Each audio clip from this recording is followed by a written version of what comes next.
রবিবার বেতন দিব, ঠিক আছে, রবিবার বেতন দিছে, সোমবারে আমরা ডিউটি আইছি, আমাদেরকে মানে ডিউটিতে ঢুকতে দেয় নাই। মানে আমাদের তিন সেকশন বন্ধ করে দিছে, আর দুই সেকশন ডাবল ওরা অন্দর করছে আমাদের সাথে, ওভার খোলা, কিন্তু আমাদের খোলা নাই। এই কারণে আমরা এই জায়গায় আইছি। বন্ধ করলে সবটা একবারে বন্ধ দিব, আর রানিং দিলে সবটা একবারে রানিং দেবো। অগর ফ্যাক্টরি অগরটা খোলা রাখছে আর আমরাটা বন্ধ করে দিচ্ছি। আমরা কি ভুল করছি? আর আমরাটা যদি বন্ধ করে দেয় তা আমরা দাবি দিয়া 3 মাসের বেতন দিয়া আমরা সবকিছু ক্লিয়ার করে তারপরে বন্ধ করে দিব।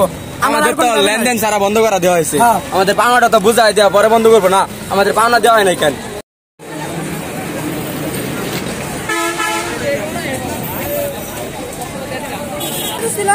বেতন দিচ্ছে, বলছে যে রবিবারে বেতন দিলে সোমবারে আমরা আইসি, সারাদিন না খাই আমরা আন্দোলন করতেছি। আমরা কোনো 3 মাসে বেতন দিয়ে দিব, আর আমরা আর কিছু লাগতো না, অফিস ভাঙ্গা লাগ নাকি দিতে হবে সময়, কিন্তু ডিউটি দেবো 3 মাসে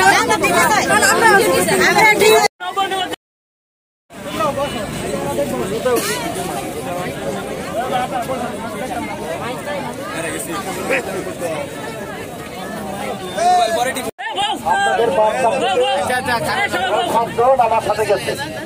তারপরে তার যে দাবি দেওয়া, সেই দাবি দেওয়াগুলি তারাই উঠাইছে, আমি সাথে ছিলাম, আমি তাদের পক্ষে ছিলাম, ঠিক আছে। এখন পরিস্থিতি অনুকূলে তারা যে দাবি দেওয়াগুলি উঠাইছে সেইগুলি সম্পর্কে একটা সিদ্ধান্ত পেয়ে এখানে আসা হয়েছে। তারা এখানে বাস্তবে উপলব্ধি করতে পারছে যে সব জায়গায় ঘুরে ঘুরে দেখছে যে এটা আসলে কিভাবে সমস্যাটা সমাধান করা যায়। সেইভাবে ঘুরে ফ্যাক্টরি দেখে তারপরে এখানে আসা হয়েছে। আসার পরে যে সিদ্ধান্ত নিয়ে আসছে সেটা হলো আপনাদের যে শ্রমিক আছে, ঠিক আছে, আপনাদের ভাই, তার কাছ থেকে আপনারা শুনেন। এরপরে মনির সাহেব আছে, মনির সাহেবকে তো আপনারা ছিলেন কোম্পানি, তাই না? তাইকেও সাথে করে নিয়ে আসছি। কোম্পানি হলো আপনাদের, এইখানে হলো দীর্ঘকাল থেকে আপনারা চাকরি করেন।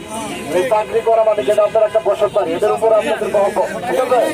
এই মহব্বতের মধ্যে দেখা যায় যে যখন একটা ঝামেলার সৃষ্টি হয়, বাড়ির থেকে লোকজনের উস্কানি দিয়ে ক্ষয়ক্ষতি করার চেষ্টা করে, আপনাদের পাওনা থেকে বিতাড়িত করার চেষ্টা করে, ঠিক আছে। এখানে দেখা যায় অনেক ভাঙচুর করেছে, অনেক ক্ষয়ক্ষতি হয়েছে এখানে ভিতরে। আমি কিন্তু আগে দেখিনি, আজকে আইসে ওদের সাথে কিন্তু জানতে পারলাম এবং দেখতে পারলাম, ঠিক আছে।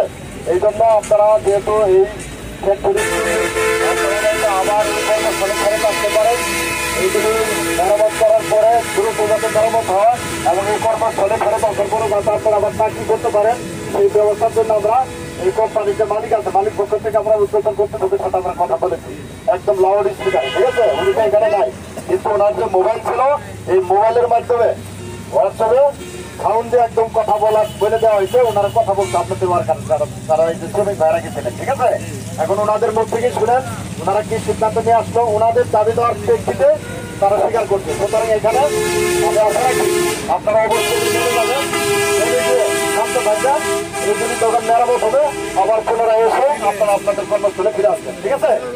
আর এই যে বেতনের বিষয়ে কথা বলে দিচ্ছি আমি, যে বেতন যে মাসের যে বেতন, এই বিষয়ে আমি ওরা কম দিতে চেয়েছিল, সেই 23 তারিখ পর্যন্ত আপনারা কাজ করছেন, কিন্তু আমরা পূর্ণাঙ্গ মাসের বেতনের কথা বলে দিচ্ছি, ঠিক আছে।